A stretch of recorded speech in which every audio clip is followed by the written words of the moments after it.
commencer dès maintenant, puisque il est midi à peine passé. Et à midi à peine passé, il a été convenu dans de nombreuses villes de France que les exécutifs locaux, avec les oppositions si elles le souhaitent, puisqu'on est dans un cadre de rassemblement républicain, avec la population, avec évidemment, je le disais, les élus, les services publics et puis tous ceux qui souhaitent participer à ces rassemblements. Il a été donc décidé et convenu dans de nombreuses communes d'organiser un rassemblement citoyen et républicain devant les mairies, qui sont les mairies, les maisons communes, on peut dire aussi vulgairement, ou les maisons du peuple,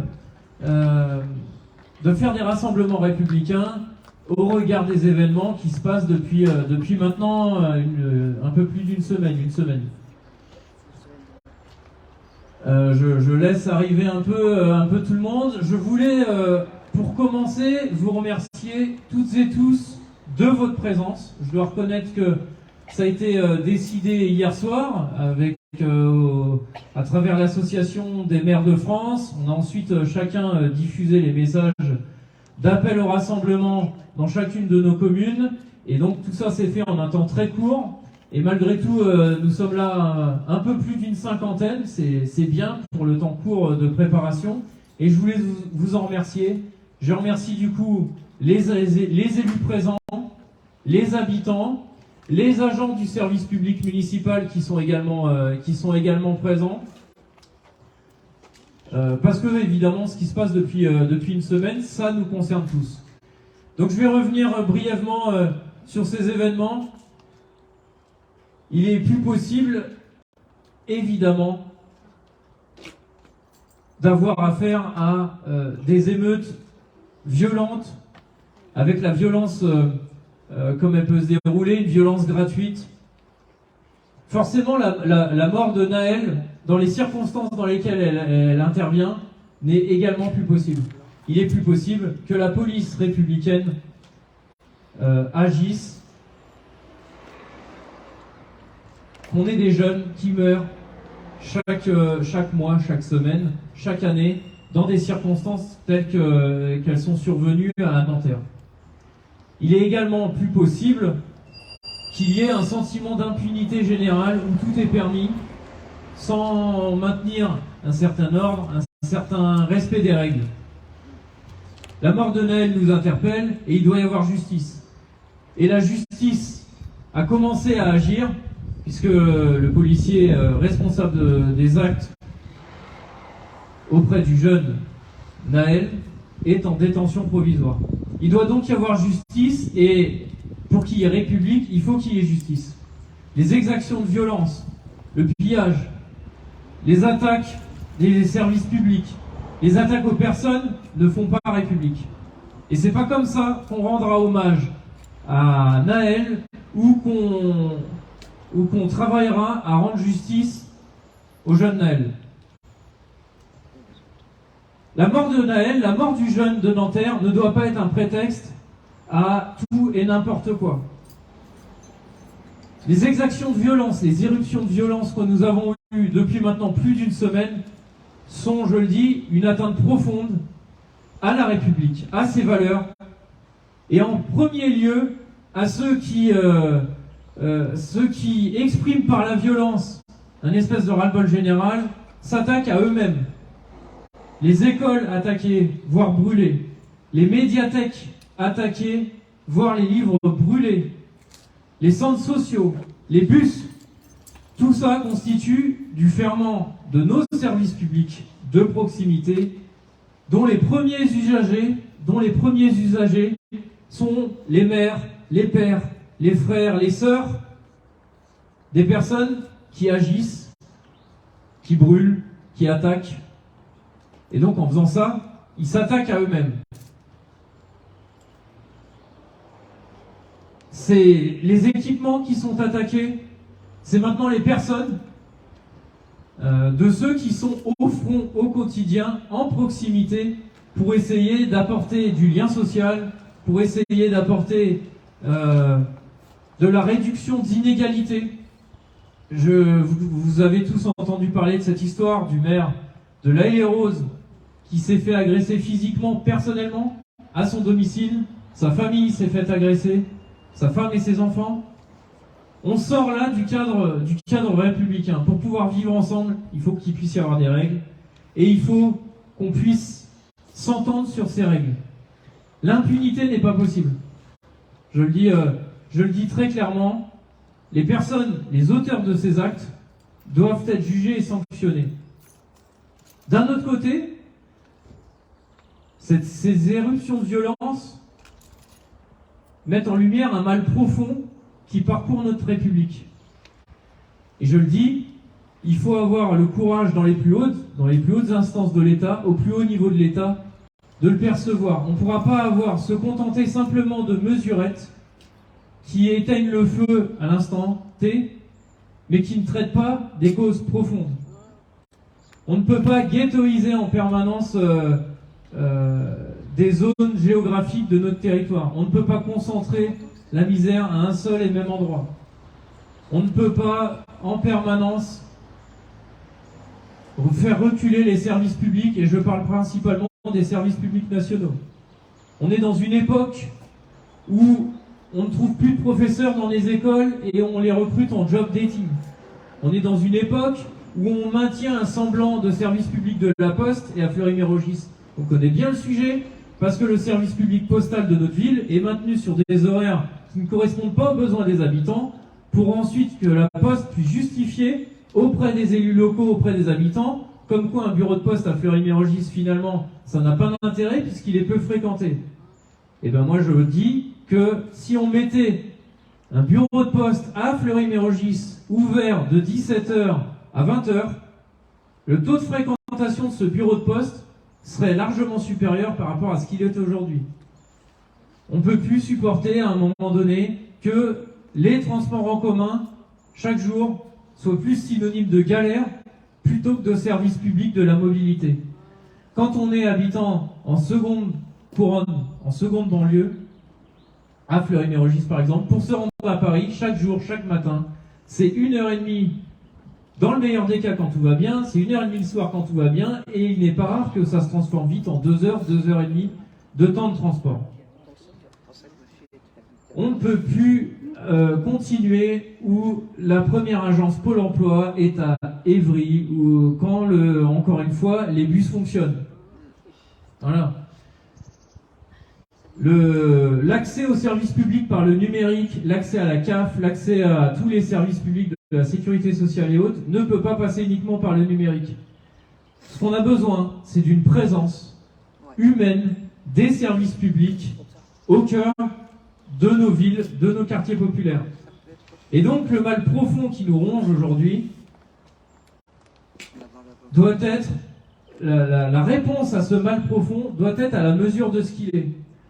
Combien de temps, combien d'énergie on passe, élus locaux, services publics, associations, pour se battre auprès des différents interlocuteurs, préfectures, services déconcentrés de l'État, X ou Y, pour aller glaner quelques milliers d'euros de subventions pour un projet qu'on aimerait bien mener, mais qu'on a passé plus de temps à aller chercher des financements qu'à réaliser le projet en lui-même. Combien d'énergie on dispense chaque jour au quotidien, tous, pour essayer d'amener du lien social, pour essayer d'aider des zones en difficulté à s'en sortir. Et donc, à un moment donné, il faut pouvoir traiter les causes profondes. Les pillages qui ont eu lieu répondent à une société ultra-libérale où il faut toujours être dans la surenchère de consommation, il faut toujours paraître.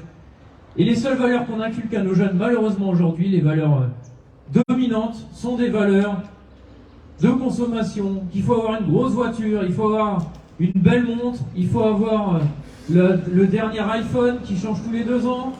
Aujourd'hui, un téléphone portable vaut plus qu'un SMIC. On ne peut pas vivre éternellement dans une société comme ça, dans la course à l'échalote qui nous conduit à des folies. Je le redis, nous condamnons fermement et sans aucune hésitation tous les actes de violence qui se sont produits depuis une semaine. Il n'y a aucun doute dans notre propos. Mais on ne peut pas s'arrêter à ça et ne pas traiter, je réinsiste grossièrement, les causes profondes au plus haut niveau de l'État. Il suffit,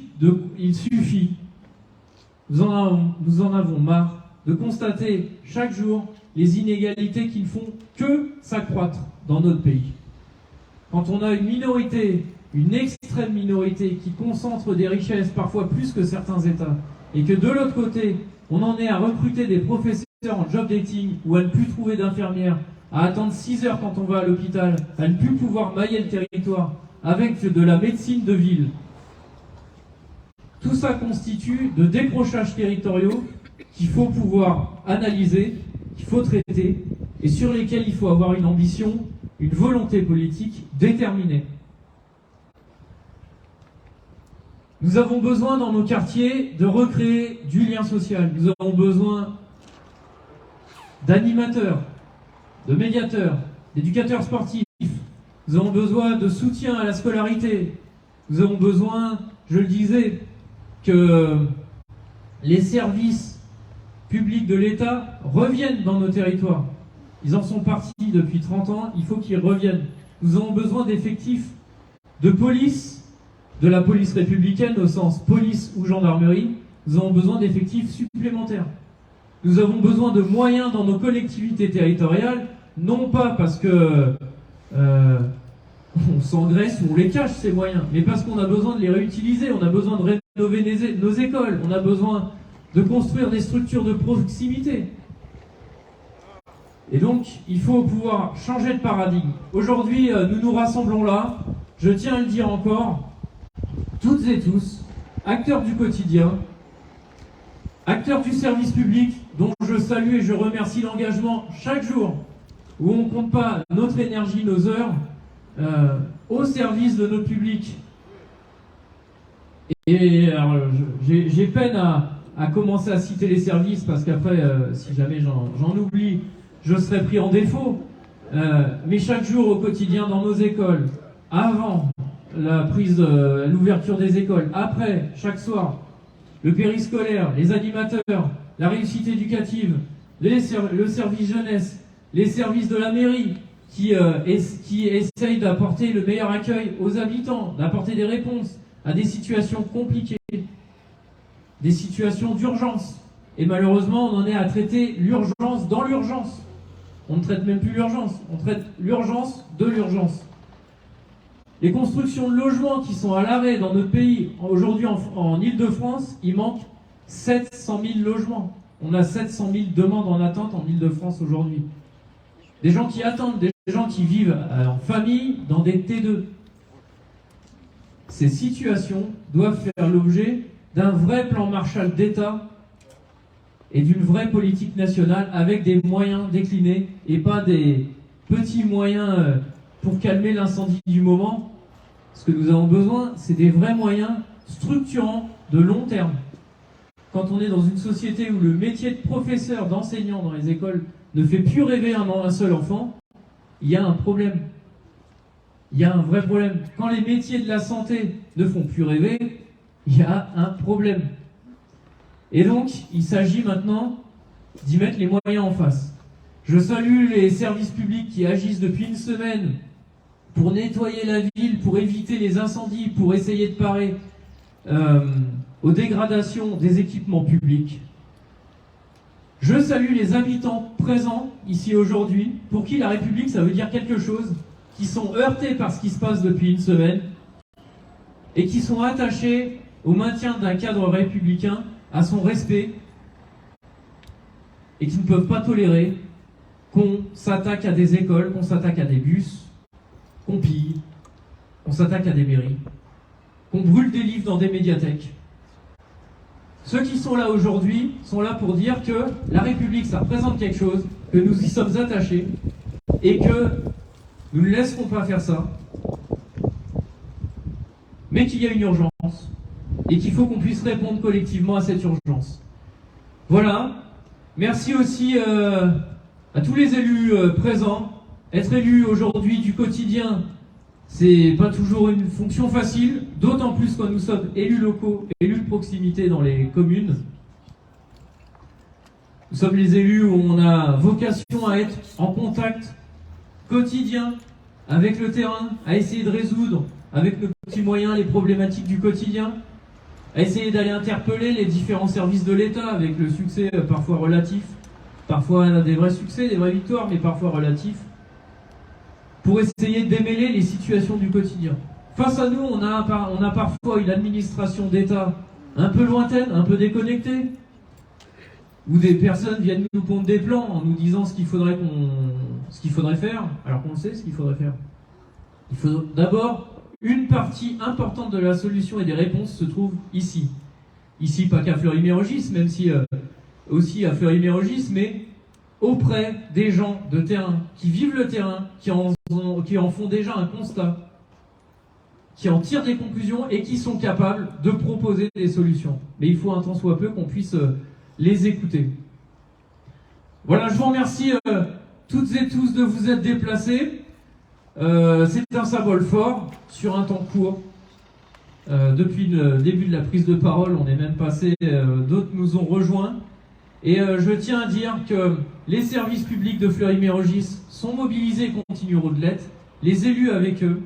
Je tiens à souligner le fait que les habitants de Fleury-Mérogis ne sont pas différents à la situation qui se passe depuis une semaine, que nous sommes attachés aux services publics locaux et aux services publics nationaux, que nous réclamons des vrais services publics de police et gendarmerie déployés au quotidien sur nos territoires, qu'on leur donne les moyens d'agir, que ce n'est pas possible de supprimer des forces de police, plus de 10 000 en 10 ans, 15 ans, qu'elles ont besoin, pour pouvoir faire un vrai travail de proximité, d'avoir des effectifs, qu'on a besoin de formation aussi, qu'on doit changer le paradigme peut-être d'intervention, que la suppression de la police de proximité n'était peut-être pas une si bonne chose que ça, rompant le lien de proximité entre les habitants et sa police.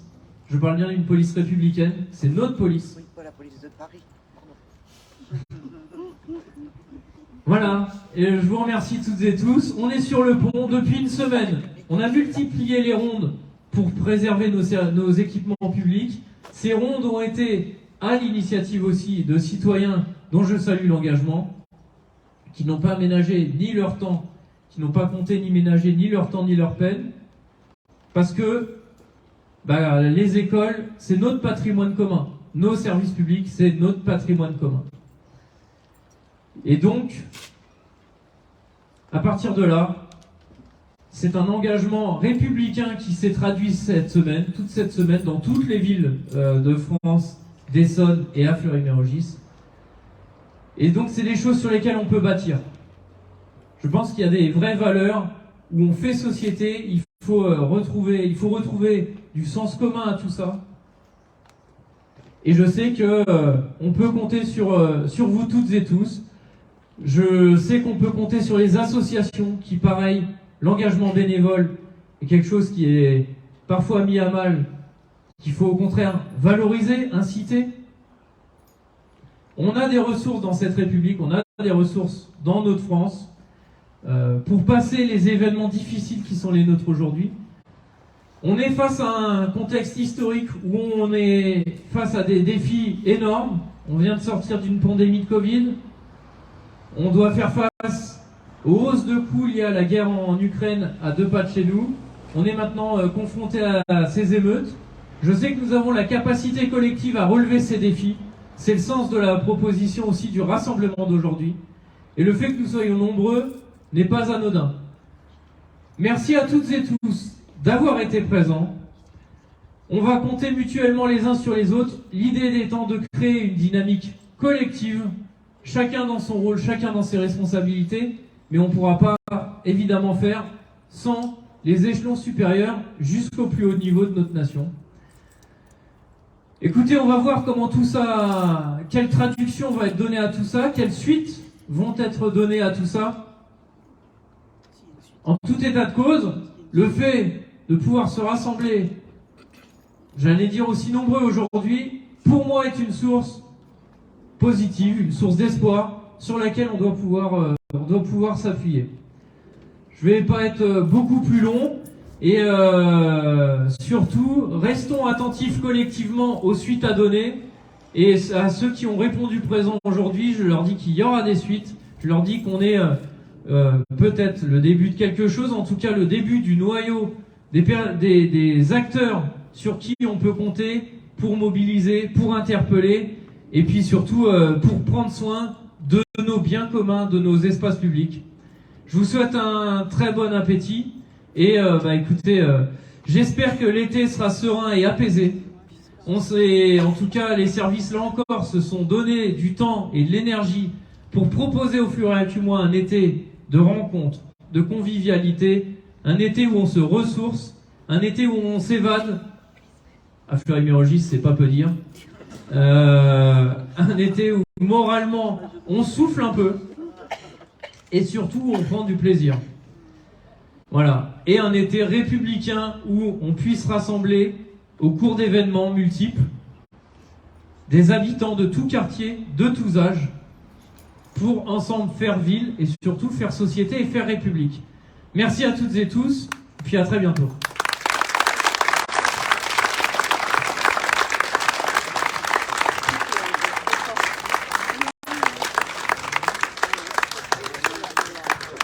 Merci.